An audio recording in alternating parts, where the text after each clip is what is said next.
connection, one Uday Vadkar, who is account cum administrative officer of Margam Museum Karchi, had lodged a complaint against one Milton D'Souza, who is LDC of Marmuga Municipal Council, that to the effect from 26/10/2018 to 30/10/2018, the said LDC was entrusted with the work of house tax amount collection in Marmuga Council for the signature of the account taxation officer of MMC by issuing the fake receipts without following the proper procedure, and from the issued by the MMC, and misappropriated amount of 30,000 and caused the loss of 30,000 to the tune of rupees 30,000 to the government treasury.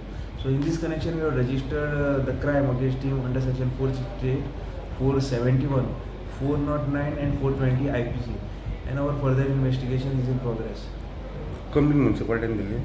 Complaint is complaint. Yes, Uday Vadkar is account cum administrative officer of MMC Marungawa. Okay, sir. Thank you.